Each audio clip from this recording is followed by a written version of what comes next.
Let's talk about the Miami Heat because Pat Riley had a lot to say last month about Jimmy Butler and Tyler Hero. He basically said that he wants Jimmy Butler to keep his mouth shut because he wasn't able to stay on the court because he was dealing with an injury.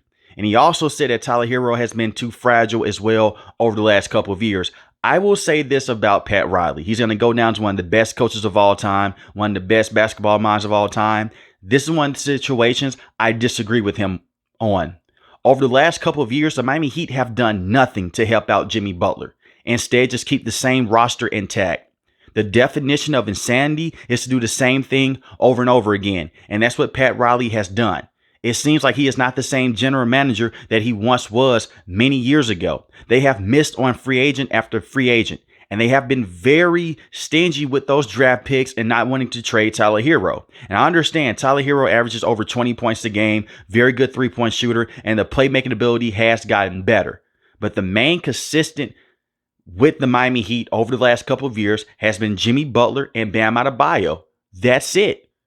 And Bam Adebayo has been playing that center position for so long to where we have a true sample size right now. He's not a true center. In the NBA, he can guard positions 1 through 5, but he would benefit a lot if he was just a sole power forward with the Heat because he is undersized. He's 6'9". When he's going against centers like Joel Embiid and when he's going against some of the taller centers in the NBA, he doesn't look like the same player. And Bam Adebayo is an amazing player. They just extended him to a new deal. He's going to be here for the next couple of years. He's going to be the best player with the Miami Heat over the next couple of years, for sure. He's their second best player next to Jimmy Butler, and he deserves his money because he's played more games in the regular season than Jimmy Butler and Tyler Hero over the last couple of years. The thing is with the Heat, even when Jimmy Butler has went down, they have looked solid in the NBA playoffs because Eric Spoelstra is the best coach in the NBA, and they're so stuck on Heat culture.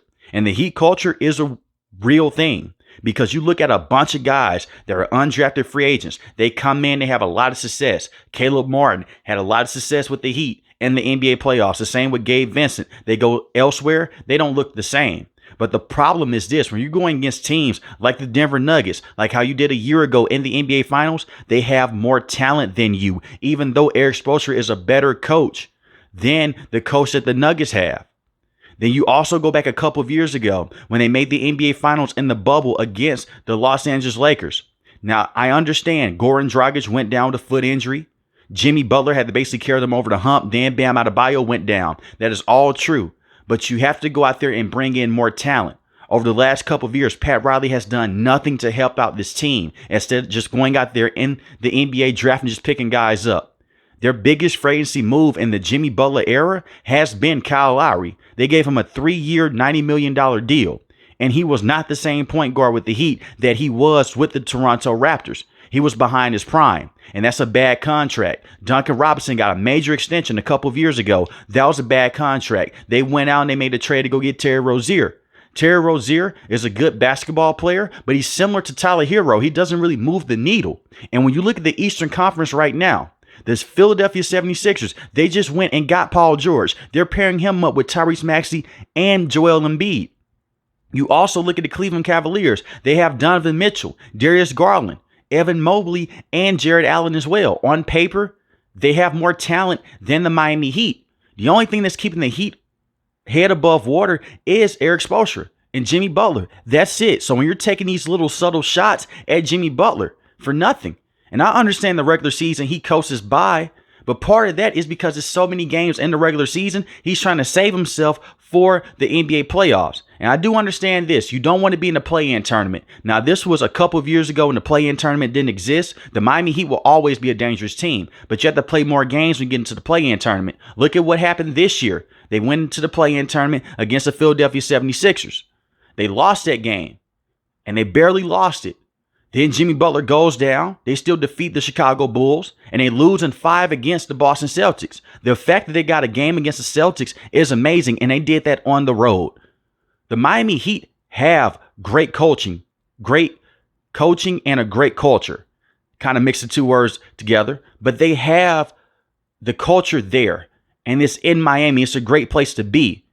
I really wish a year ago that they would have moved off some draft picks and Tyler Hero and traded that package to go get Damian Lillard. Because a Miami Heat team with Damian Lillard, Jimmy Butler, and Bam Adebayo, and the culture that they have established, with a veteran presence and Kevin Love who can come off the bench and can get you a lot of rebounds and is a crazy passer in the open court at this stage of his career and can hit the three from the corner, I think that could be a championship team. But right now, to look at the Miami Heat, they're in the same situation that they've been in over the last couple of years. Can they make the NBA Finals? Sure. Can they go out there and win the NBA Finals? It is going to be hard because the Boston Celtics are still there. And look, they continue to make moves over the last couple of years. In that trade, when Damian Lillard went to the Milwaukee Bucks, that's a team that's in the conference. They moved Drew Holiday to the Boston Celtics, and the Heat did nothing but bring in a guy like Terry Rozier. And I understand this playoff run right here, Jimmy Butler was out, Duncan Robinson was dealing with a back injury, and Terry Rozier was out as well. We can see what the lineup looks like, but at the same time, it's been so many injuries from just this previous season. It was so many different lineups. I think that the Miami Heat have benefited a lot from Eric Spoelstra's mindset and him being such a great coach, and he's masking a lot of problems with the Heat. And not too many people are really talking about the glaring issue with Pat Riley. They have been stuck in the same situation over the last couple of years, and it seems like it's not going to get better moving forward. And Jimmy Butler is essentially on a one-year deal. This is the last year of his contract. You know that he's going to want to go out there and get a max deal. And if the Heat can't make a deep playoff run or possibly go out there and win the NBA Finals, they're not going to extend Jimmy Butler. And that's sad because this has been the prime of his career. But you still have the development of Tyler Hero and Bam Adebayo. It seems like that's all that Pat Riley really cared about. That was it. And I think that it's pretty much safe to say this as well. Jimmy Butler is a great option to have. Any team would be lucky to have him. But he's better suited as a number 2. I don't think that he can be a number 1 guy that can win you a championship. Or he could be a number 1 guy, you bring in some more scoring power. And I think that's what they're trying to do with Terry Rozier and Tyler Hero, but they're too inconsistent with their shooting splits. Yes, Tyler Hero averages 20 points a game, but you saw what happened against the Boston Celtics. Granted, he was never supposed to be the number 1 scoring option. So hopefully Terry Rozier can come in, he can stay healthy. He can really just dumb down some of the shots that he's taking because a lot of those pull-up jumpers just make me scratch my head and it makes me want to scream. What he was doing with the Charlotte Hornets, I don't think that he's going to be able to do that with the Heat because Eric Spoelstra's not going to go for it. He'll just take a bunch of contested jumpers from the top of the key instead of just kicking it out to guys like Bam Adebayo or Jimmy Butler. But if those guys can stay healthy, they're going to be a playoff team. I just believe that they have reached their ceiling right now with the roster that they have. And I do understand this as well. It's hard for them to make moves because of bad contract after bad contract. But it brings it back to the same point of Pat Riley not doing much over the last couple of years.